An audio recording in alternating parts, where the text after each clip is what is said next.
Hello and welcome everyone. My name is Francisco Cantu and I'm super excited to be back live with you all. We should be live on Facebook, YouTube, Instagram, and TikTok just like we are every week. And if we are not yet live on TikTok, we soon will be. And I am excited, again, as I am every week, to share this space with you all. Today I have a very, very special guest, someone that is obviously familiar to the channel, but whose story you may or may not know. The whole point of today's live stream will be to share the testimony of someone who managed to accomplish a lot with her college career and who managed to do it for free, right? So hopefully this testimony is going to help you understand a little bit about how the process works. And if you have children who are currently in high school, you get to, draw from the positives and avoid some of the mistakes that are going to be shared in today's interview.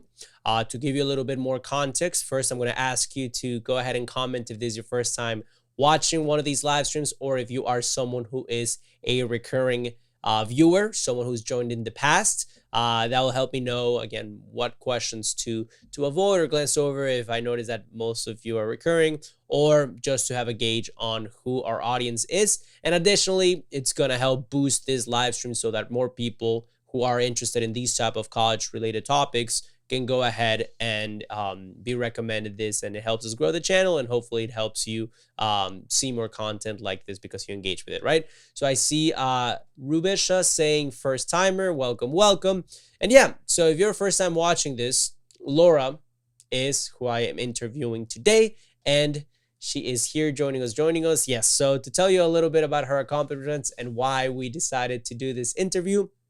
Well, number one, she is the face of Best College Aid, but more importantly, or something that happened before even that came to be, she managed to receive over $200,000 to pay for her education at a private college.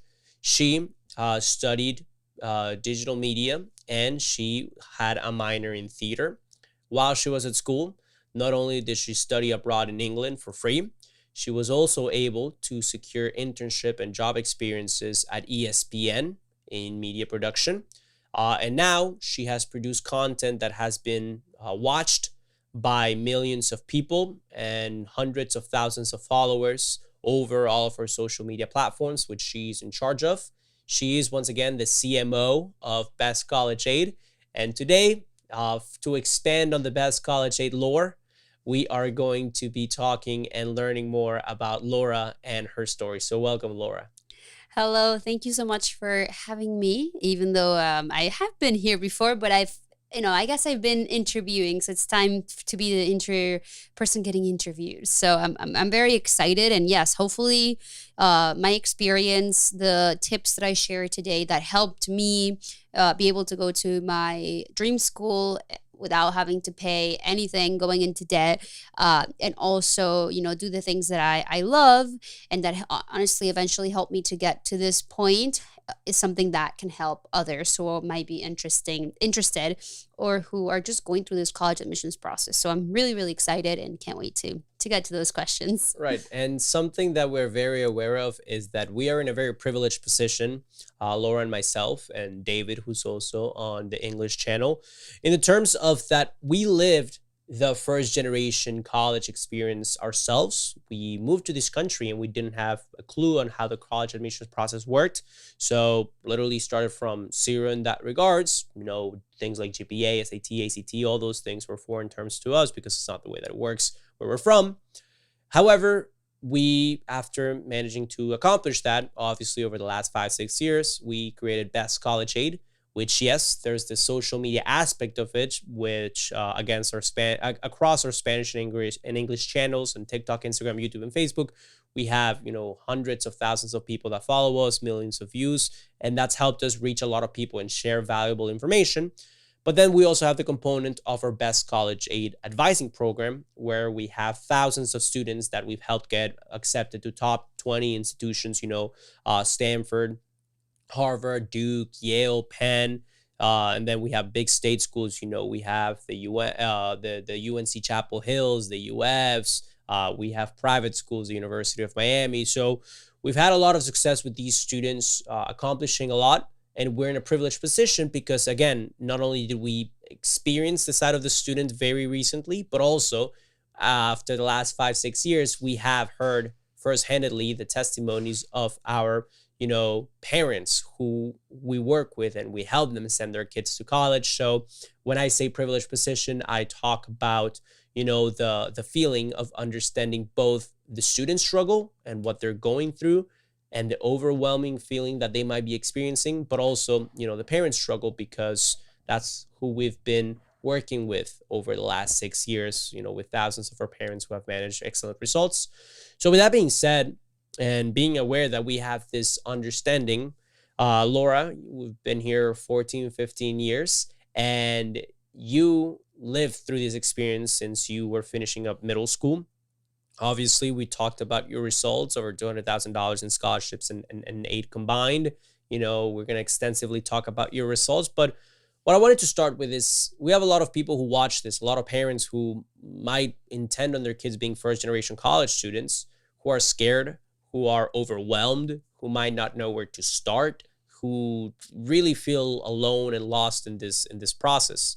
So if current Laura, after all of your experiences and the thousands of students that you've helped, could go back in time or speak to a parent who currently has students who are starting either middle school or high school, do you have any tangible, direct advice that you would give them, directly pertinent to the situation of, again, having someone who's about to start the process or is in the middle of the process?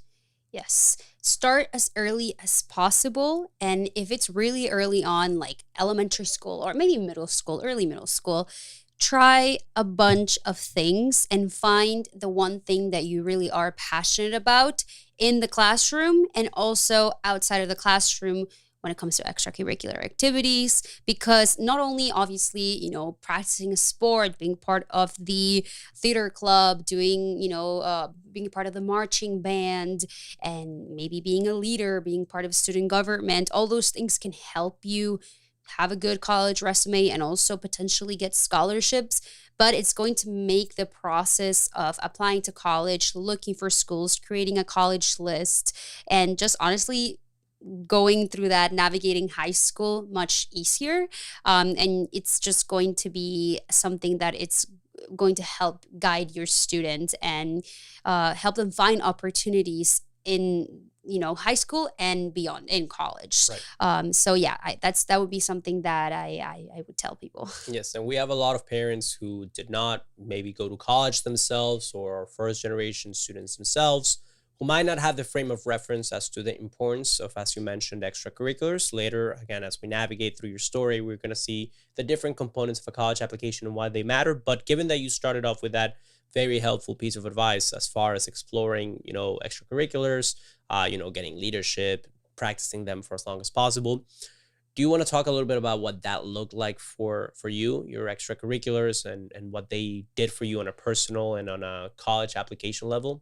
Yes. So extracurriculars always played a huge role in my life, our lives. Since I was little, my parents enrolled us in swimming lessons and myself in dance lessons. I was always very artistic, and eventually being that artistic was what helped me get an $8,000 scholarship for theater, musical theater.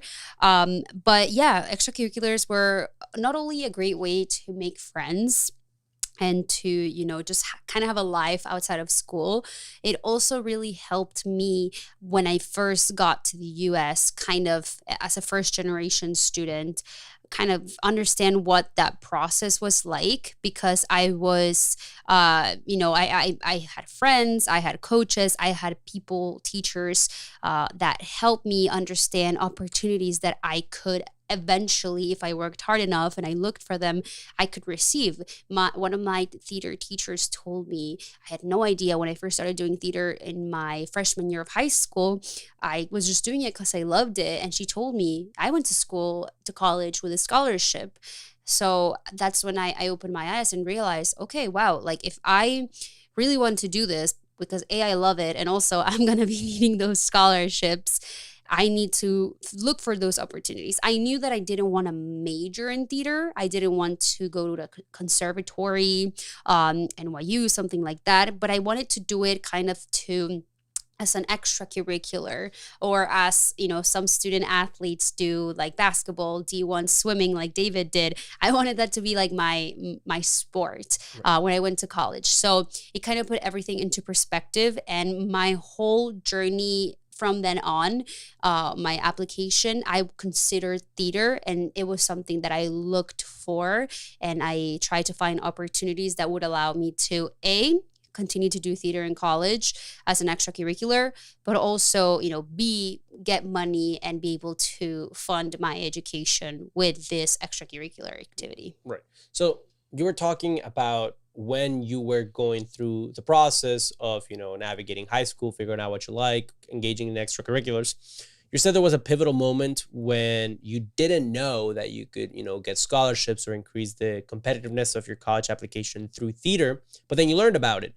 Can you identify, similar to that, other unknowns that you had in the process or fears, early in high school, maybe middle school, things that you were scared of, things that you maybe didn't know about the process that maybe our audience could relate to, as far as, oh, this didn't work this way, where I come from, I didn't even know this was something that was part of the process. And what did I feel like? Yeah, something that our audience could relate to as far as unknowns and fears. Yes, I didn't know that there was different types of financial aid. When we first got here, I guess something that we heard was like the FAFSA and federal aid. And if you don't qualify, if your family makes too much money, if both parents work, if you don't get FAFSA, you can't go to college. And like for for a long time, I thought, okay, if I don't get enough federal aid, that's it. I can afford college. But then once our parents helped us navigate the process, we were able to understand how it really worked.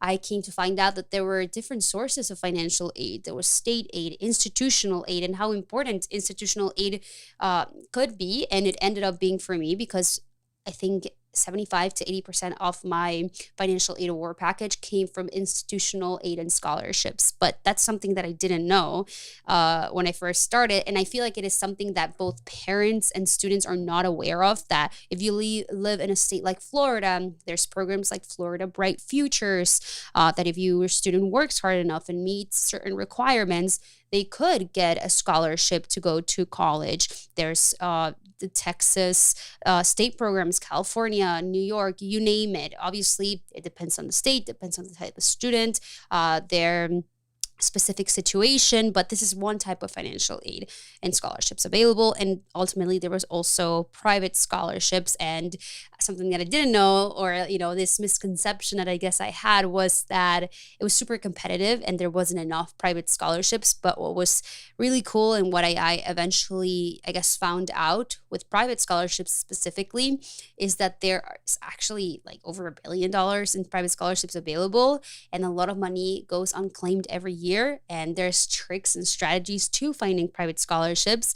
A lot of students, I guess, make the mistake, I would say, or I guess a mistake is to just apply to these big private scholarship award programs. And there's a lot of smaller awards, maybe $500, $1,000, smaller, still money, that students are not even aware of, and they don't even apply to, that they could qualify to, because they don't do their research. So yeah, that was something that I was certainly, I didn't know. And it was, interesting and good to find out all those different sources that were available for me, because knowing those different types of financial aid available is what eventually led me to go to college, with a full tuition scholarship. Right.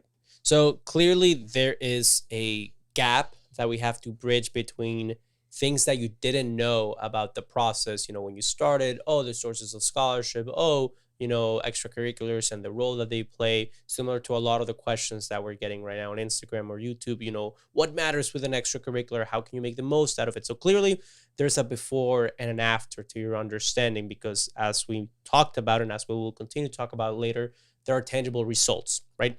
So can you talk a little bit about what this transformation, or what going from not knowing how the process worked versus knowing or learning how the process worked, and ultimately, dominating the process. Can you talk a little bit about this transformation? What helped? What was a pivotal moment? What should people who are watching this, who are where you're at first, where it was a lot of unknown unknowns, what would you recommend to them? So talk a little bit about that.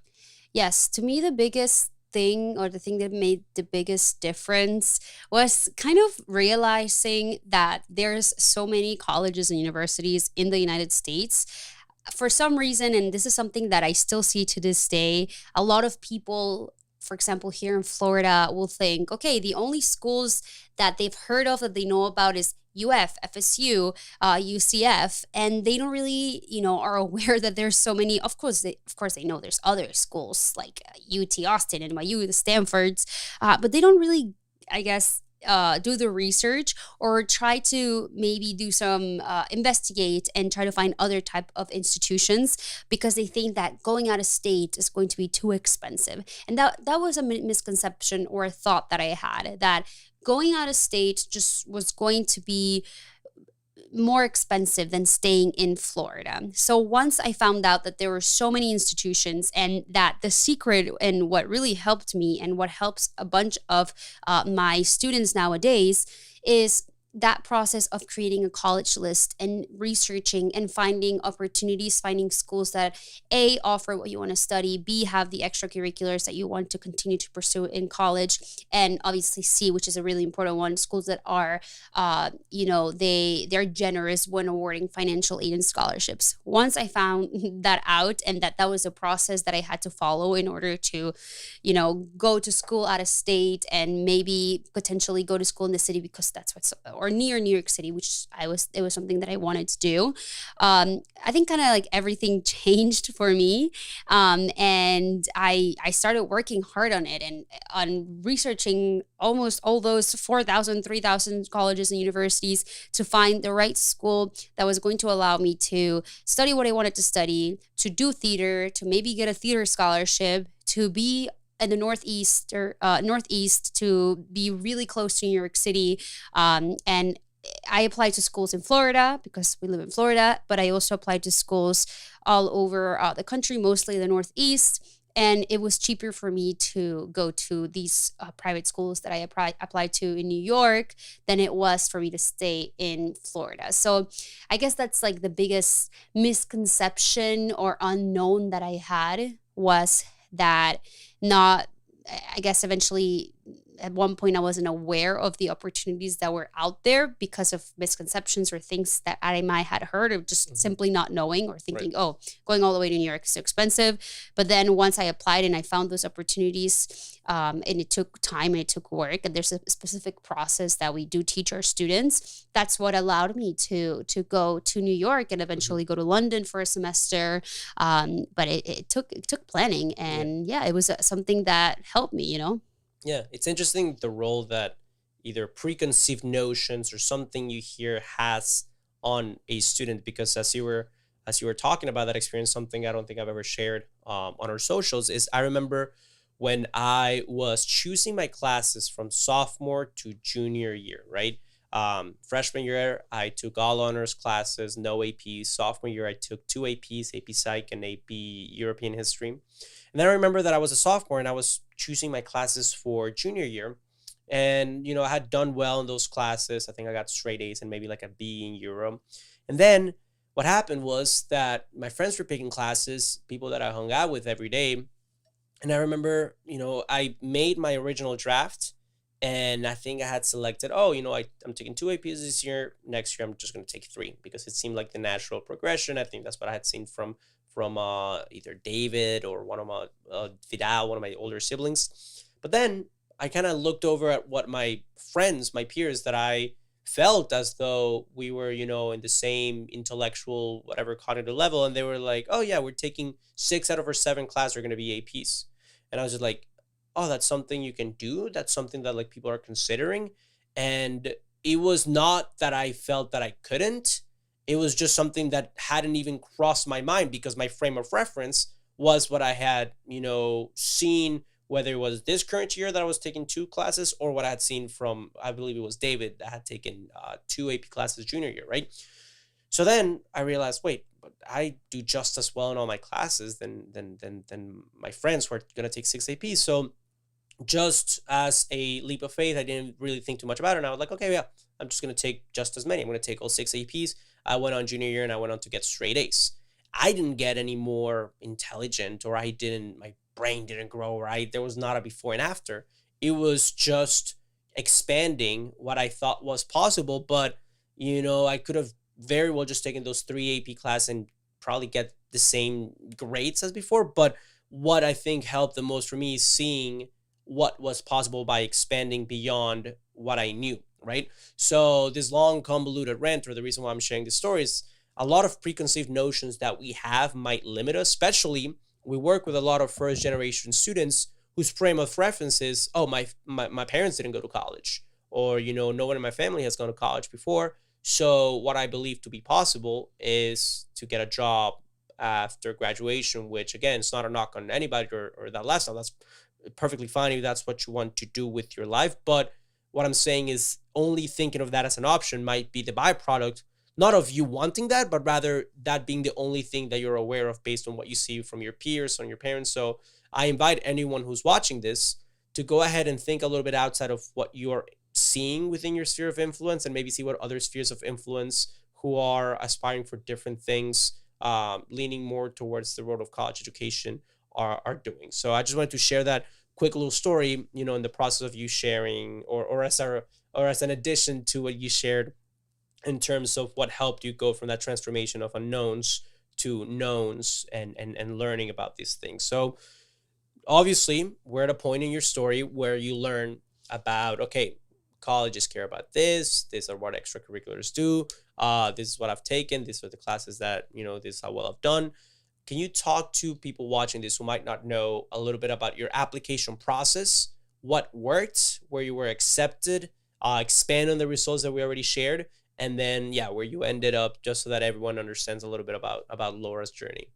Yes. So my college application journey, as I said, um, you know, creating that college list, it was ultimately what helped me get accepted into the schools that I got accepted, and what helped me get a full ride for college. Really doing that research, and before obviously like receiving all those letters, it was okay, which schools are generous, which schools offer the major that I want to study, which schools have the programs, the academic programs, the extracurricular programs that I'm interested in.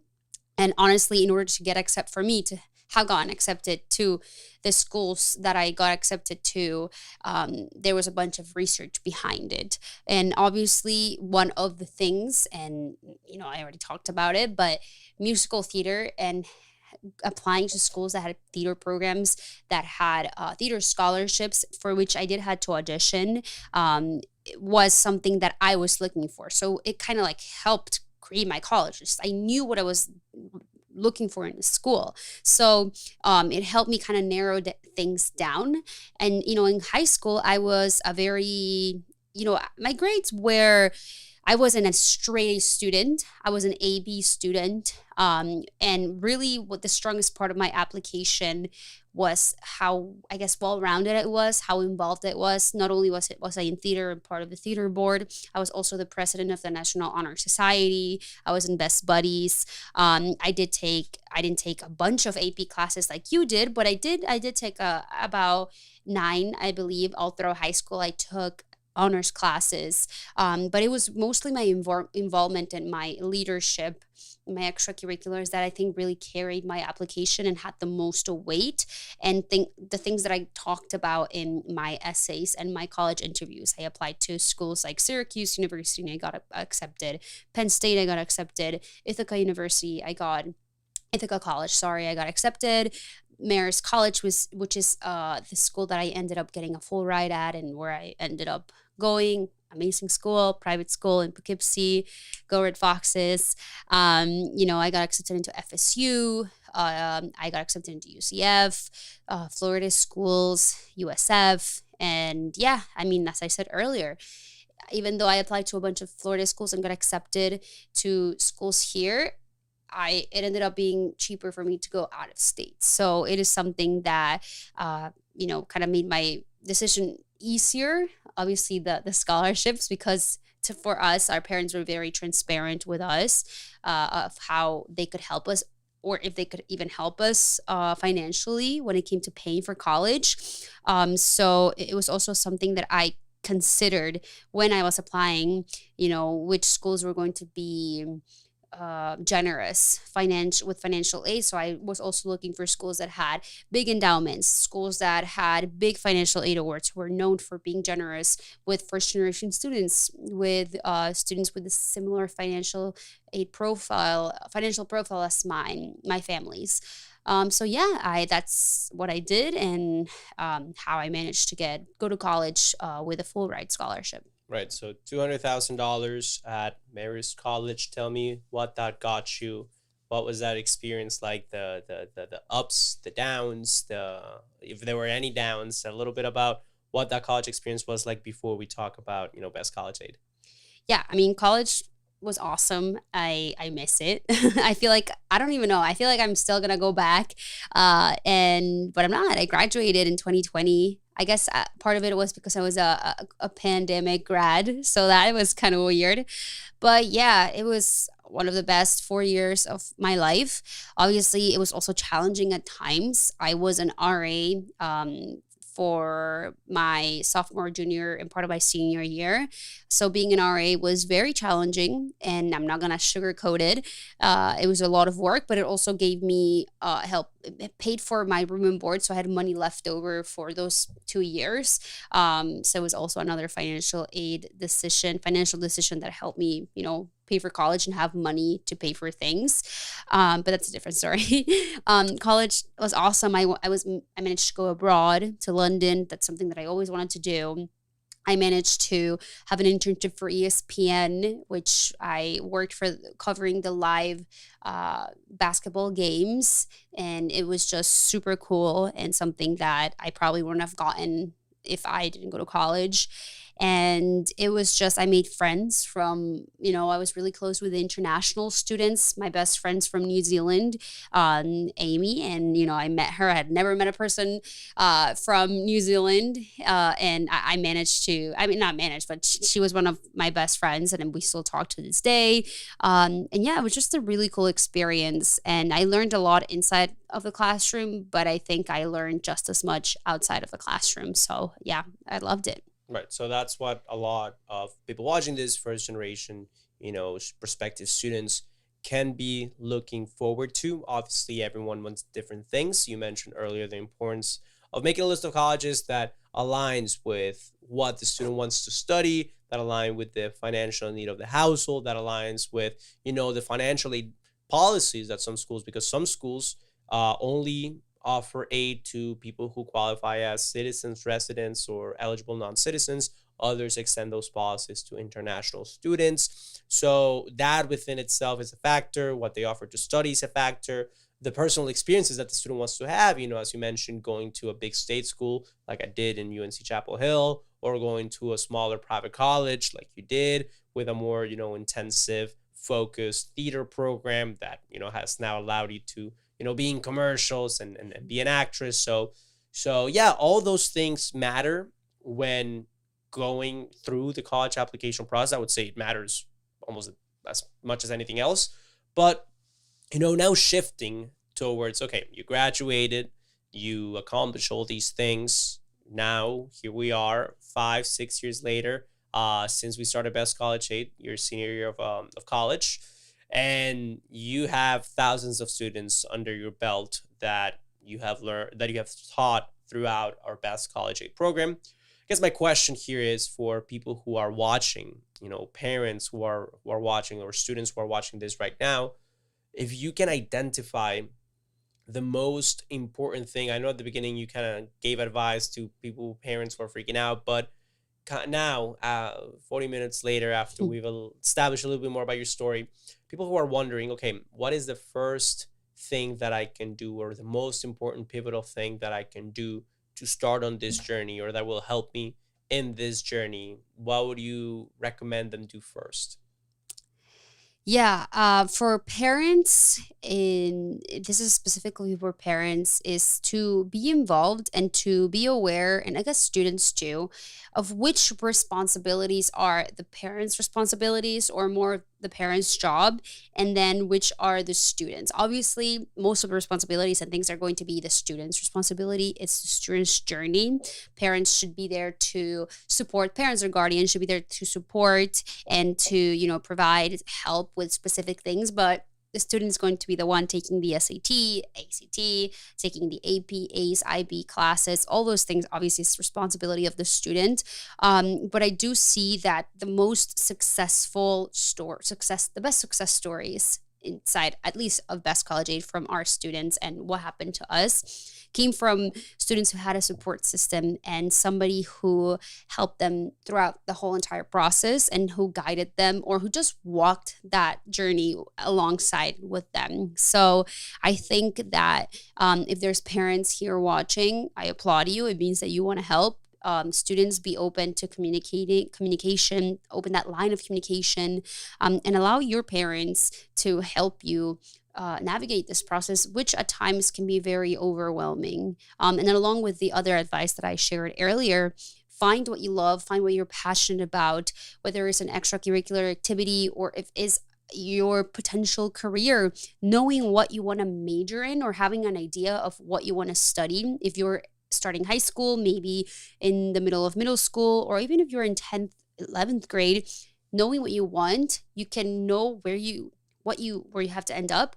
You can pave that path. If you know, okay, I want to be a dentist one day, a vet one day, okay, in order to become the best vet or just a good veterinarian or a veterinarian in general, I have to take these classes in high school. I have to go to a school that would get me into vet school. But I want to continue to do hockey or lacrosse or basketball or theater. So what are the options where I can potentially get to be a vet or whatever